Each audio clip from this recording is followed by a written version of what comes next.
Hello students, education with Suparna চ্যানেলে তোমাদের সকলকে স্বাগত।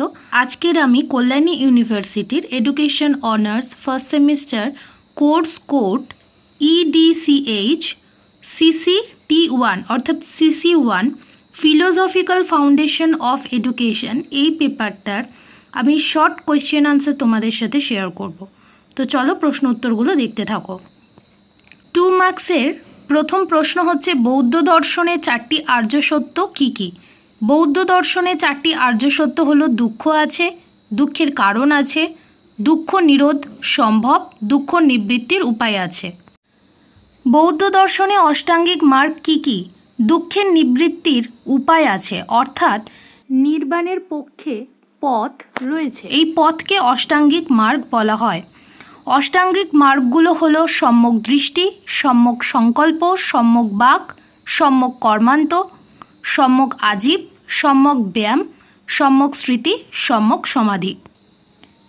নেক্সট প্রশ্ন, বাস্তববাদী বা বস্তুবাদীদের মতে শিক্ষার লক্ষ্য কী? না প্রকৃতিকে পূর্ণভাবে বিকশিত হতে সাহায্য করা, প্রকৃতিকে তার নিজস্ব গতি ও বৈশিষ্ট্য অনুসারে জানতে হবে এবং ইন্দ্রিয়গুলির মধ্যে দিয়ে প্রত্যক্ষভাবে জানতে হবে, বিশ্বজ্ঞান সংগ্রহ করাই হবে শিক্ষার মূল লক্ষ্য। দর্শন কি? ইংরেজি শব্দ ফিলোসফি দুটি ল্যাটিন শব্দ থেকে এসেছে, ফিলো আর সোফিয়া, যার অর্থ জ্ঞানের জন্য ভালোবাসা। জীবন ও জগতের তাত্ত্বিক দিকটি বিশ্লেষণ করে দর্শন। জীবনের স্বরূপ ও লক্ষ্য নির্ধারণ করে দর্শন।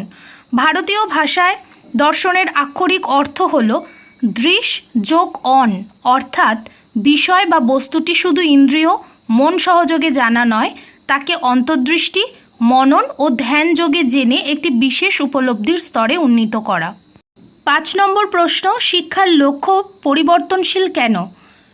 শিক্ষার লক্ষ্য পরিবর্তনশীল কারণ সময়ের সাথে সাথে সমাজ ও রাষ্ট্রের চাহিদার ও প্রত্যাশারও পরিবর্তন ঘটে। সেই কারণে শিক্ষার লক্ষ্যের মধ্যে পরিবর্তন ঘটে। জটিলতম সমাজ পরিস্থিতির ফলে নতুন চিন্তাধারা ও জ্ঞানের প্রসার ঘটেছে। নতুন নতুন জ্ঞানের সঙ্গে জনগণের পরিচিত করানোর জন্য শিক্ষার লক্ষ্যের পরিবর্তন ঘটেছে। বিশ্বায়নের প্রভাবে শিক্ষার ভাবধারায় নতুন পঠন পাঠন শুরু হয়েছে, এই কারণেও শিক্ষার লক্ষ্য পরিবর্তনশীল। শিক্ষাক্ষেত্রে বৌদ্ধ দর্শনের দুটি তাৎপর্য। না প্রথম হচ্ছে ব্যক্তিত্বের সর্বাত্মক বিকাশ। বৌদ্ধ শিক্ষা শিক্ষার্থীর সামগ্রিক বিকাশে বিশ্বাসী ছিল। বৌদ্ধ শিক্ষা শিক্ষার্থীর শারীরিক, মানসিক এবং বৌদ্ধিক বিকাশেও গুরুত্ব দিত। তারপরে নৈতিক চারিত্রিক উন্নতি। বৌদ্ধ শিক্ষা শিক্ষার্থীদের মধ্যে সুশৃঙ্খলা ও সঠিক জীবনযাপনের অভ্যাস গড়ে তুলত। বৌদ্ধ শিক্ষা নৈতিকতা ও শীলের ওপর জোর দিত। রুশোকে কেন শিশুকেন্দ্রিক শিক্ষার জনক বলা হয়? রুশো তার এমিল গ্রন্থে কৃত্রিম পরিবেশ থেকে মুক্ত হয়ে শিশুর নিজস্ব প্রকৃতি অনুযায়ী গড়ে ওঠার তত্ত্ব লিপিবদ্ধ করেছিলেন। রুশোর প্রকৃতিবাদ শিক্ষাক্ষেত্রে নৈসর্গিক প্রকৃতি, মানসিক প্রকৃতি আর সামাজিক প্রকৃতি, এই 3 প্রকৃতি অনুসারে শিশুর গড়ে ওঠার তত্ত্ব পরিবেশন করলেন। স্বাধীনতা, আনন্দ, সক্রিয়তা, স্বতঃস্ফূর্ততার মধ্য দিয়ে শিশুর জীবনকেন্দ্রিক শিক্ষা পরিকল্পনা গড়ে উঠল। তাই রুশোকে বলা হয় শিশুকেন্দ্রিক শিক্ষার জনক। ভালো শিক্ষকের দুটি গুণাবলী লেখো। ভালো শিক্ষকের গুণাবলী হচ্ছে, প্রথম যে গুণ তার হচ্ছে সুস্বাস্থ্য, মানে শিক্ষককে হতে হবে সুস্বাস্থ্যের অধিকারী। আর দ্বিতীয়ত হচ্ছে শিক্ষাক্ষেত্রে শৃঙ্খলা রক্ষার দায়িত্ব শিক্ষকের, তাই তাকে আগে আত্মশৃঙ্খলা পরায়ণ হতে হবে, তবে তিনি শিক্ষার্থীদের মধ্যে নিয়ম নিষ্ঠা, কর্তব্যবোধ, দায়বদ্ধতা এগুলো সঞ্চার করতে পারবে। নেক্সট হচ্ছে সহপাঠক্রমিক কার্যাবলীর দুটি প্রয়োজনীয়তা লেখো। প্রথম প্রয়োজনীয়তা সামগ্রিক বিকাশ। এটি শিক্ষার্থীদের শারীরিক, মানসিক ও সামাজিক বিকাশে সহায়তা করে।